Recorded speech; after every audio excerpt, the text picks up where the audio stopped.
Hi price allot கர்த்தர் நாமத்துக்கு மகிமை உண்டாவதாக. இன்றைய வேத வசனம் யாக்கோபு 2ஆம் அதிகாரம் 21ஆம் வசனம் நமக்கு இப்படியாக சொல்லப்படுது.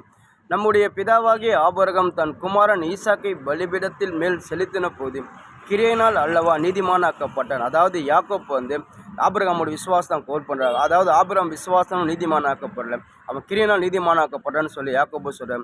அதாவது ஆபிரகாம் வாழ்க்கையில் பார்த்தீங்கன்னா ஏசப்பா ஆபிரகாம் அழைக்கிறார். ஏசப்பா ஆபிரகாம் சொல்கிறார், உன் இனத்தையும் தேசத்தையும் தாய்த்தையும் வீட்டை விட்டு நான் காண்பிக்க தேசத்துக்கு போப்பா, நான் காண்பிக்க தேசத்துக்கு போகும் நான் பல மடங்கு ஆஸ்வதிப்பேன்னு சொல்லி ஏசப்பா ஆபிரகாம் பார்த்து சொல்கிறார்.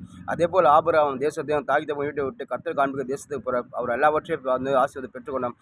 அது மட்டும் அவர் கர்த்தருடைய வார்த்தை அவர் கர்த்தர் வார்த்தை விசுவாசம், அது மட்டும் கிரியையினால் நீதிமானாக்கப்பட்டார். அதாவது ஆபிரகாம் பார்த்தீங்கன்னா ரொம்ப நாள் அவருக்கு பிள்ளை இல்லாமல் 100 வயசில் ஒரு பிள்ளை பிறந்தது. அதுக்கப்புறம் அந்த பிள்ளை பார்த்தீங்கன்னா ஏசப்பா சொல்கிறார், எனக்காக நீ தகன பலிட்டு சொல்லி ஏசப்பா ஆபிரகாம் பார்த்து சொல்கிறாரு. அதாவது 100 வயசில் ஒரு பிள்ளையே இல்லை, ரொம்ப நாள் கழிச்சு அந்த பிள்ளை பிறந்து அந்த பிள்ளைய எனக்காக தகன பலிடுறான்னு சொல்லி ஏசப்பா சோதிக்கும்படி ஆபிரகாம் கேட்குறேன்.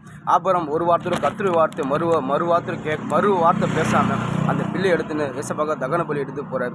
அதான் யாக்கோபு சொல்கிறார், அவன் கிரியையினால் நீதிமானாக்கப்பட்டான்னு சொல்லி யாக்கோபு ஆபிரகாம் பார்த்து சொல்லி, நம்மளோட வாழ்க்கையில் சரி, நம்ம ஆண்டோடைய பிள்ளையாக இருக்கும்போது நம்மளுக்கு விசுவாசம் முக்கியம் தான். அதாவது விசுவாசத்தை காட்டி நம்ம கிரியவும் செய்யணும், நம்ம மற்றவங்க நம்மளுக்கு உதவியும் செய்யணும். நம்ம மற்ற உதவி செய்யும் போது நம்ம விசுவாசமும் இருக்கணும், கிரியவர் அப்படி இருக்கும்போது அந்த இடத்துல நம்ம தேவன் நம்மளை கொண்டு மகிமை அடைவார். ஏன்னா நம்ம தேவன் அப்படியேப்பட்ட தேவன். அவர் விசுவாசம் மாத்திரம் இல்லை, மற்ற நன்மையே செஞ்சார். அவர் வானத்தில் இறங்கி நமக்காக நன்மை செய்ய முடியாதான் வந்தார். அப்படி இருக்கும்போது நம்ம ஆண்டுடைய பிள்ளையாக இருக்கும்போது நம்மளுக்கு வேண்டிக் கொள்வதற்கும் நினைப்பதற்கும் தேவன் நம்மளுக்கு அழுகு மீறி நம்மளை ஆஸ்வதிச்சா, நம்ம இல்லாதவங்க கொடுத்து நம்ம உதவி செய்யும்போது அந்த இடத்துல தேவனோட நாமம் மகிமைப்படும், அந்த இடத்துல தேவனோட அன்பு வெளிப்படும். நீங்கள் அப்படி செய்யும் போது நீங்கள் விசுவாசம் மாத்திரம் நம்ம நீங்கள் கிரியை செய்யும் போது நீதிமானாக்கப்படுவீங்க.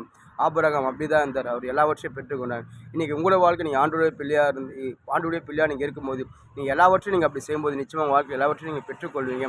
அதாவது ஒரு மனுஷன் விசுவாசம் நீதிமானாக்க முடியாது, அவர் கிரியை நீதிமானாக்க முடியும். விசுவாசமும் வேணும், அதாவது கிரியை வேணும். அப்படி இருக்கும் போது தான் கர்த்தர் நம்ம பிரியம் நடக்க முடியும். ஒன்று இதை நீங்கள் பெற்றுக்கொள்ளுங்கள், கர்த்தர் உங்களுக்கு கொடுப்பார். ஆமென்.